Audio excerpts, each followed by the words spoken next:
E as aeronaves? O que acontece quando um relâmpago atinge um avião? Os aviões sofrem o efeito das descargas elétricas e das cargas elétricas estáticas? Existe prevenção? Se existe, como é feita essa prevenção? Olá, meu nome é Manuel Gibson, bem-vindo à parte 16 da série Eletrostática, onde aplicar, como aplicar. Estamos interessados nos efeitos dos campos eletrostáticos na prática, nas situações do cotidiano. Para isso, veremos os seguintes assuntos neste vídeo. O que vimos até agora, uma rápida revisão dos assuntos apresentados. Há algo a mais no ar além dos aviões de carreira? Veremos normas aplicáveis. Encerraremos com considerações sobre os assuntos apresentados. Vamos começar com o nosso primeiro item, o que vimos até agora.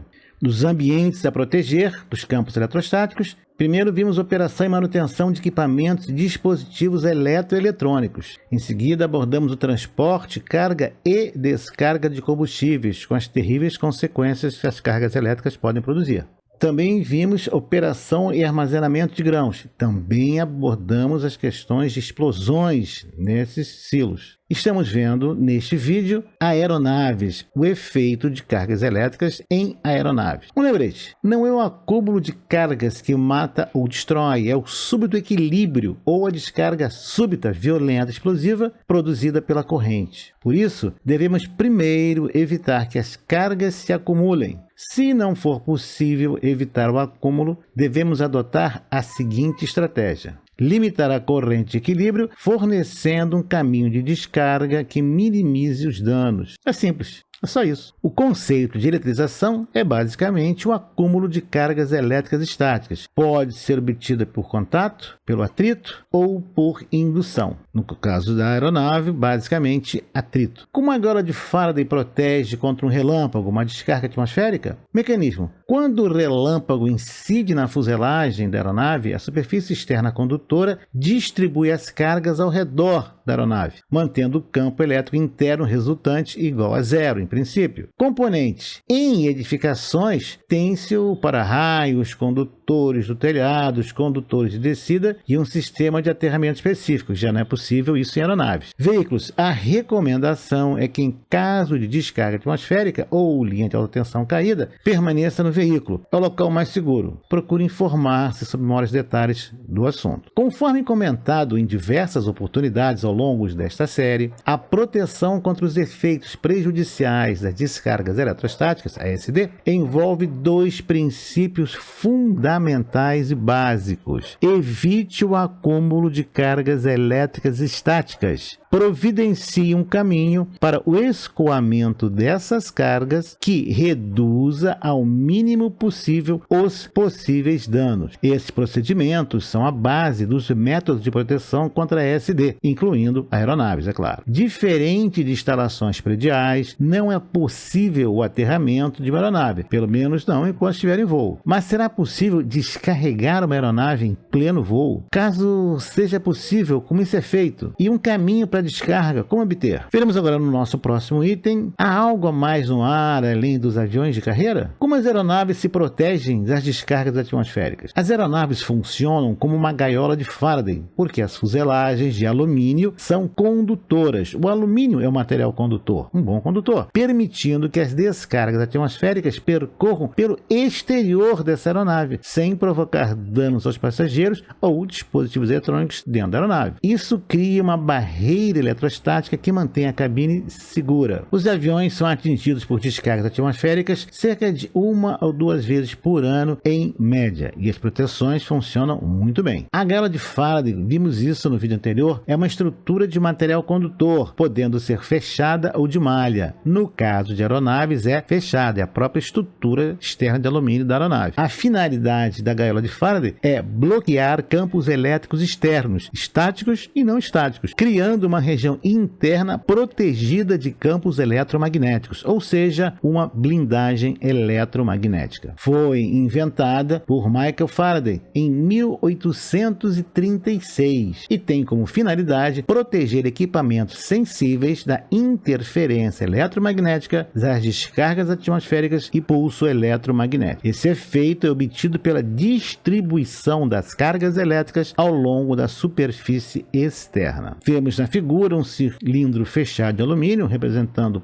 a parte externa de uma aeronave, sendo atingido por uma descarga atmosférica, e o que vai induzir uma corrente externa dessa aeronave, e o campo interno igual a zero pela propriedade da gaiola de Faraday já vista. Dentro de um condutor ideal, sabemos que o campo elétrico é zero. A gaiola de Faraday, portanto, ela fornece blindagem contra descargas atmosféricas em aeronaves, carros, veículos e mesmo em edificações. Estamos vendo o caso das aeronaves. E o acúmulo de cargas elétricas estáticas. Como as aeronaves lidam com isso? A proteção contra descargas eletrostáticas em aeronaves previne a geração de eletricidade estática pela fricção do ar durante o voo, o que pode danificar dispositivos eletrônicos embarcados ou componentes eletrônicos. É o atrito da aeronave com o ar que vai produzir esse carregamento.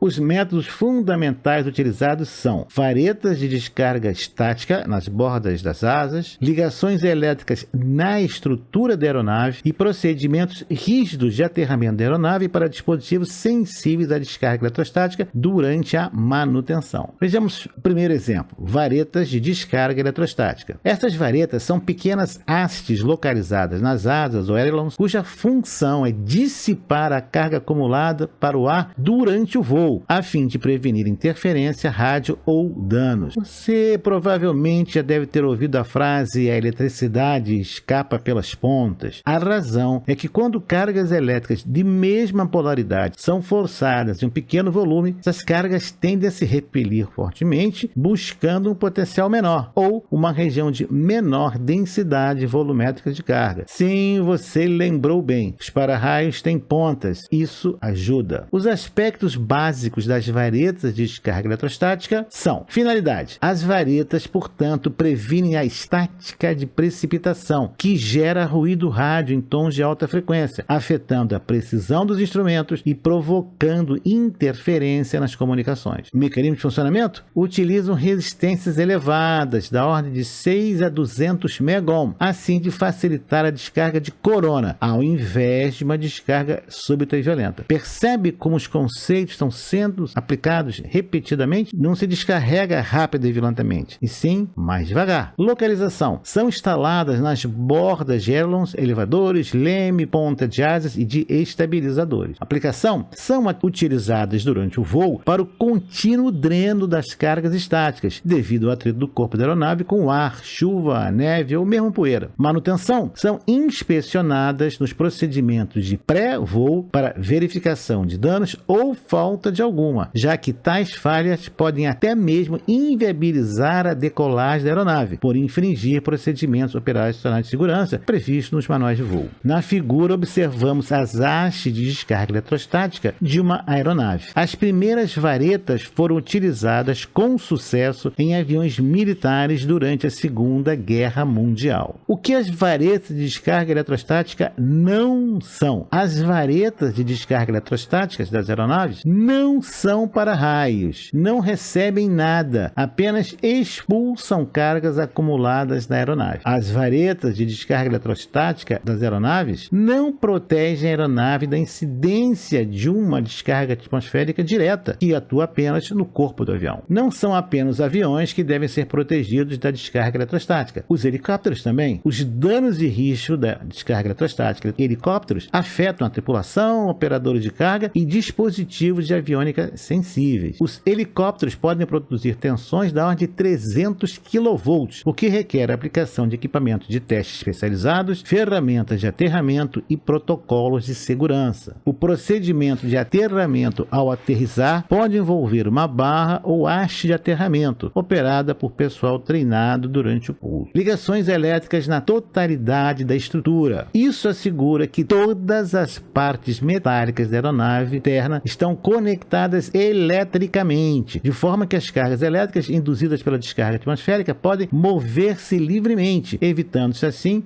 súbitas e perigosas descargas. É o princípio da gaiola de Faraday aplicado aqui. Lembra do segundo princípio fundamental para SD? Assegure um caminho de descarga ou de circulação e escoamento das cargas. Terceiro, manutenção e manuseio de dispositivos. Controle da descarga eletrostática. As seguintes recomendações devem ser seguidas: o uso de pulseiras de descarga eletrostática, vimos isso em vídeos anteriores. Os técnicos técnicos devem utilizar pulseira de descarga eletrostática, pulso e tornozelo conectadas a um ponto de aterramento. As estações de trabalho devem possuir tapetes anti-estática, cadeiras condutoras e aterramento da própria estação de trabalho, claro. Embalagens: o transporte e o armazenamento de dispositivos sensíveis de aviônica deve ser realizado em embalagens anti-estáticas e também com inibição de corrosão. Lembrando sempre que a pulseira anti-estática protege o equipamento e não você. A pulseira sem estar ligada a um bom aterramento é completamente inútil. A finalidade da pulseira eletrostática é dissipar as cargas acumuladas em você e manter você ao mesmo potencial dos equipamentos. O que mata não é o potencial, é a diferença de potencial. Já a manta eletrostática serve como proteção na bancada contra a descarga eletrostática. A manta eletrostática é condutora dissipativa e não um isolante tradicional. A manta sem estar ligada a um aterramento é absolutamente inútil. Quarto, projeto de componentes. Deverão ser utilizados diodos, espaçadores e centelhamento para proteger sistemas eletrônicos mais sensíveis. Já vimos em vídeos anteriores a utilização de diodos de proteção contra descarga eletrostática e picos de alta tensão. E por que a proteção contra a descarga eletrostática é tão crítica e importante em aeronaves? Segurança. Serve para prevenir que arcos de eletricidade súbitos e de alta intensidade, similar a relâmpagos, possam danificar a superfície da estrutura da aeronave. Integridade do sistema.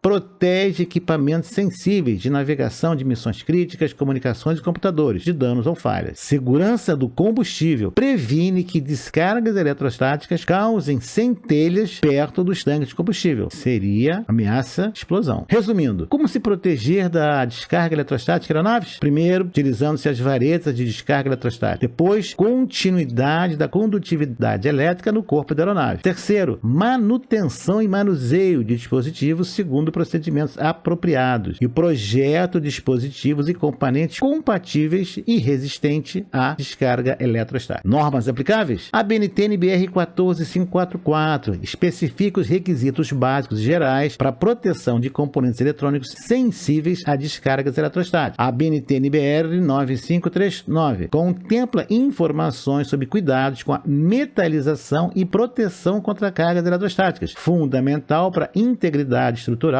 e de sistemas. Normas da Embraer. Empresas como a Embraer possuem normas internas próprias de controle de proteção contra descargas eletrostáticas, manuseio e operação de dispositivos eletrônicos, baseadas em padrões internacionais como a ANSI-SD S20.20. Regulamentos aeronáuticos, a REBAC, a ANAC, alinhada a órgãos internacionais como a FAA e a EASA, exige validações de compatibilidade eletromagnética e resistência à descarga eletrostática em aeronaves. Por exemplo, o REBAC 175 trata do transporte de artigos perigosos, o que inclui procedimentos de segurança contra ignição por estática. A NACPIDIA define procedimentos de segurança como a necessidade de aterramento da aeronave durante reabastecimento, para evitar centelhamento estático, citando o uso de cápsulas anti-estáticas. Ao longo da série, temos apresentado essa bibliografia resumida sobre eletromagnetismo. Aborda a teoria e você pode complementar com a prática aqui dos vídeos. Considerações? Ao longo desta série, observamos as diversas aplicações práticas da teoria dos campos elétricos estáticos. Destrutivos, geralmente, e belos ocasionalmente, são geralmente subestimados, com graves consequências. Podem provocar explosão e destruição de instalações e dispositivos eletroeletrônicos. Neste vídeo, abordamos o efeito em aeronaves e como podemos nos prevenir dos efeitos desastrosos. Mas ainda precisamos abordar uma última forma de eletrização que não vimos ainda, a indução, e também conhecer dispositivos para gerarmos a descarga eletrostática. O que nós vamos ver no próximo vídeo? Exatamente. O que é eletrização por indução? Quais os equipamentos utilizados para gerarmos cargas elétricas estáticas? Então, até o próximo vídeo. Nos vemos. Até lá. Obrigado por ter assistido a este vídeo. Deixe o seu like, inscreva-se no canal, acione o sino e seja notificado dos novos lançamentos semanais.